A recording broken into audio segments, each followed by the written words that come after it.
Hi hello ನಮಸ್ಕಾರ ಸ್ನೇಹಿತರೆ. ಯಾರೆಲ್ಲ ಗ್ರಾಮ ಒನ್ ಓಪನ್ ಮಾಡಲು ಕಾಯ್ತಾ ಇದ್ದೀರಾ ಅಂಥವರಿಗೆ ಈಗ ಸುವರ್ಣ ಅವಕಾಶವನ್ನು ಕಲ್ಪಿಸಲಾಗಿದೆ ಸ್ನೇಹಿತರೆ. ಅದೇನು ಎಂದರೆ ಗ್ರಾಮ ಒನ್ ಓಪನ್ ಮಾಡಲು ಈಗ ಅರ್ಜಿಯನ್ನು ಆಹ್ವಾನ ಮಾಡಲಾಗಿದೆ ಸ್ನೇಹಿತರೆ. ಆದರೆ ಕೇವಲ 2 ವಿಭಾಗದ ಜಿಲ್ಲೆಗಳಿಗೆ ಮಾತ್ರ ಅರ್ಜಿ ಸಲ್ಲಿಸಲು ಅವಕಾಶವನ್ನು ಕಲ್ಪಿಸಲಾಗಿದೆ ಸ್ನೇಹಿತರೆ.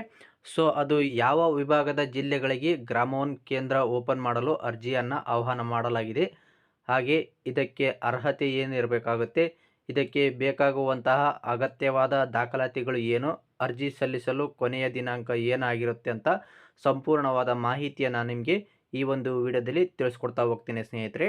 ಇದುವರೆಗೂ ನನ್ನ ಒಂದು ಯೂಟ್ಯೂಬ್ ಚಾನಲನ್ನು ಸಬ್ಸ್ಕ್ರೈಬ್ ಮಾಡ್ಕೊಂಡಿಲ್ಲ ಅಂದರೆ ಆದಷ್ಟು ಬೇಗನೆ ಸಬ್ಸ್ಕ್ರೈಬ್ ಮಾಡ್ಕೊಳ್ಳಿ, ಹಾಗೆ ಬೆಲ್ ಐಕನ್ ಮೇಲೆ ಕ್ಲಿಕ್ ಮಾಡ್ಕೊಳ್ಳಿ ಸ್ನೇಹಿತರೆ. ನಾನು ಮಾಡುವಂತಹ ಪ್ರತಿಯೊಂದು ವಿಡಿಯೋದ ನೋಟಿಫಿಕೇಷನ್ನ ನೀವು ಪಡ್ಕೊಳ್ಬೋದಾಗಿದೆ ಸ್ನೇಹಿತರೆ.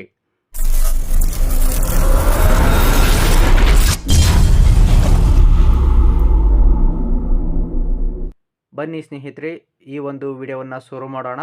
ನಾನು ನಿಮ್ಮ ಪೂಜಾರಿ ಶಿವರಾಜ. ಮೊದಲಿಗೆ ನಾವು ಇದಕ್ಕೆ ಅರ್ಹತೆ ಏನು ಎಂದು ನೋಡೋಣ. ಬನ್ನಿ ಸ್ನೇಹಿತರೆ. ಒಂದನೇದು, ಅರ್ಜಿದಾರರು ಭಾರತದ ನಾಗರಿಕರಾಗಿರಬೇಕು ಮತ್ತು ಕರ್ನಾಟಕದ ನಿವಾಸಿಯಾಗಿರಬೇಕಾಗತ್ತೆ. ಎರಡನೆಯದು, ವ್ಯಕ್ತಿಗಳಿಂದ ಸ್ವೀಕರಿಸಿದ ಅರ್ಜಿಗಳನ್ನು ಮಾತ್ರ ಪರಿಗಣಿಸಲಾಗುತ್ತೆ. ಅಂದರೆ ಯಾರು ಅರ್ಜಿ ಸಲ್ಲಿಸಿದ್ರೆ ಅವರ ಹೆಸರ ಮೇಲೆ ಇರಬೇಕಾಗತ್ತೆ. ಓಕೆನಾ. ನೆಕ್ಸ್ಟು, ಕನಿಷ್ಠ ವಿದ್ಯಾರ್ಹತೆ ಸೆಕೆಂಡ್ PUC ಪಾಸ್ ಆಗಿರಬೇಕಾಗತ್ತೆ. ಓಕೆನಾ. ಸೊ ಸೆಕೆಂಡ್ PUCಗಿಂತ ಜಾಸ್ತಿ ಇದ್ದರೂ ಕೂಡ ನಡೆಯುತ್ತೆ, ಬಟ್ ಮಿನಿಮಮ್ಮು 12ನೇ ತರಗತಿ ಉತ್ತೀರ್ಣ ಆಗಿರಬೇಕಾಗತ್ತೆ. ನಾಲ್ಕನೇದು, ಕಂಪ್ಯೂಟರ್ ಕೋರ್ಸ್ ಪೂರ್ಣಗೊಳಿಸಿದವರಿಗೆ ಮೊದಲನೇ ಆದ್ಯತೆ ನೀಡಲಾಗುತ್ತದೆ. ಐದನೆಯದು, ಆಧಾರ್ ಪ್ರಮಾಣೀಕರಣ ಹೊಂದಿರುವ ಅರ್ಜಿದಾರರಿಗೆ ಅಗತ್ಯ ನೀಡಲಾಗುತ್ತದೆ. ನೆಕ್ಸ್ಟು ಆರನೆಯದು, ಅರ್ಜಿದಾರರು ಕನ್ನಡ ಓದಲು, ಬರೆಯಲು ಮತ್ತು ಮಾತನಾಡಲು ತಿಳಿದಿರಬೇಕಾಗತ್ತೆ. ಏಳನೇದು, ಅರ್ಜಿದಾರರು ಕನ್ನಡ ಮತ್ತು ಇಂಗ್ಲೀಷ್ ಎರಡರಲ್ಲೂ ಟೈಪಿಂಗ್ ಚೆನ್ನಾಗಿ ತಿಳಿದುಕೊಂಡಿರಬೇಕಾಗತ್ತೆ. ಅಂದರೆ ಟೈಪಿಂಗ್ ಸ್ಪೀಡ್ ಇರಬೇಕಾಗತ್ತೆ ಸ್ವಲ್ಪ. ವಿಶೇಷವಾಗಿ ಮಹಿಳೆಯರು, ಅಂಗವಿಕಲರು ಮತ್ತು ಅಲ್ಪಸಂಖ್ಯಾತ ಸಮುದಾಯಗಳ ಜನರು ಅರ್ಜಿ ಸಲ್ಲಿಸಲು ಪ್ರೋತ್ಸಾಹ ನೀಡಲಾಗುತ್ತದೆ ಸ್ನೇಹಿತರೆ. ಗ್ರಾಮ ಒನ್ ಕೇಂದ್ರಕ್ಕೆ ಅರ್ಜಿ ಸಲ್ಲಿಸಲು ಅಗತ್ಯವಿರುವ ಮುಖ್ಯ ದಾಖಲಾತಿಗಳು, ಕಡ್ಡಾಯವಾಗಿ ಇರಬೇಕಾದ ದಾಖಲಾತಿಗಳು ಏನಪ್ಪ ಅಂದರೆ, ಶೈಕ್ಷಣಿಕ ಅರ್ಹತೆಯ ಪ್ರಮಾಣಪತ್ರ, ಅಂದರೆ ನಿಮ್ಮ ಒಂದು ವಿದ್ಯಾಭ್ಯಾಸದ ಪ್ರಮಾಣಪತ್ರ, ಅಂದರೆ second PUC marks card, diploma ಮಾಡಿದ್ರೆ ಅಂದರೆ, ಇಲ್ಲ ಇಂಜಿನಿಯರಿಂಗ್ ಮಾಡಿದ್ರೆ ಅಂದರೆ, ಯಾವುದಾದ್ರೂ ಕೋರ್ಸ್ ಮಾಡಿರ್ತಾರಲ್ಲ ಆ ಒಂದು ಪ್ರಮಾಣಪತ್ರವನ್ನು ಸರ್ಟಿಫಿಕೇಟ್ ಕೊಡಬೇಕಾಗತ್ತೆ. ನೆಕ್ಸ್ಟು ಅರ್ಜಿದಾರರ ಆಧಾರ್ ಕಾರ್ಡು, ಅರ್ಜಿದಾರರ ಪಾನ್ ಕಾರ್ಡು, ಆಮೇಲೆ ಅರ್ಜಿದಾರರ ಒಂದು ಬ್ಯಾಂಕ್ ಪಾಸ್ಬುಕ್ ಫೋಟೋ ಬೇಕಾಗುತ್ತೆ, ಅಥವಾ ಚೆಕ್ ಬುಕ್ ಇದ್ದರೂ ಕೂಡ ನಡೆಯುತ್ತೆ. ಆಮೇಲೆ ಇಮೇಲ್ ID ಕಂಪಲ್ಸರಿಯಾಗಿ ಬೇಕಾಗುತ್ತೆ. ಆಮೇಲೆ 2 ಮೊಬೈಲ್ ಸಂಖ್ಯೆಗಳು ಇರಬೇಕಾಗುತ್ತೆ ಸ್ನೇಹಿತರೆ. ಓಕೆನಾ. ಸೊ ಏನಾದರೂ ಅರ್ಜಿದಾರರು ಅಂಗವಿಕಲಾಗಿದ್ದರೆ ಸೊ ವಿಕಲಚೇತನ ಪ್ರಮಾಣ ಪತ್ರವನ್ನು ನೀಡಬೇಕಾಗತ್ತೆ ಸ್ನೇಹಿತರೆ. ಓಕೆನಾ. ಸೊ ಈಗ ಯಾವ ವಿಭಾಗದ ಜಿಲ್ಲೆಗಳಿಗೆ ಗ್ರಾಮ ಒನ್ ಕೇಂದ್ರಕ್ಕೆ ಅರ್ಜಿ ಸಲ್ಲಿಸಲು ಅವಕಾಶ ನೀಡಲಾಗಿದೆ ಎಂದು ನೋಡೋಣ.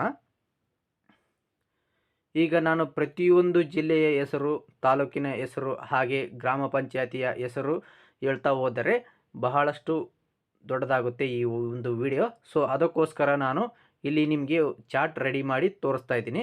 ಸೊ ಇದರಲ್ಲಿ ನಿಮ್ಮ ಒಂದು ಊರಿನ ಹೆಸರು ಅಥವಾ ಜಿಲ್ಲೆಯ ಹೆಸರು ಅಥವಾ ಪಂಚಾಯತಿಯ ಹೆಸರು ಇತ್ತಪ್ಪ ಅಂದರೆ ಅಂಥವರು ತಮ್ಮ ಒಂದು ಊರಿನಲ್ಲಿ ಗ್ರಾಮ ಒನ್ ಕೇಂದ್ರ ಪಡೆಯೋದಕ್ಕೆ ಅರ್ಜಿಯನ್ನು ಸಲ್ಲಿಕೆ ಮಾಡ್ಕೊಳ್ಬೋದು ಸ್ನೇಹಿತರೆ. ಡೈರೆಕ್ಟ್ ಲಿಂಕನ್ನು ಕೂಡ ನಾನು ಕೆಳಗಡೆ ಡಿಸ್ಕ್ರಿಪ್ಷನ್ ಬಾಕ್ಸ್ನಲ್ಲಿ ಕೊಟ್ಟಿರ್ತೇನೆ ಸ್ನೇಹಿತರೆ.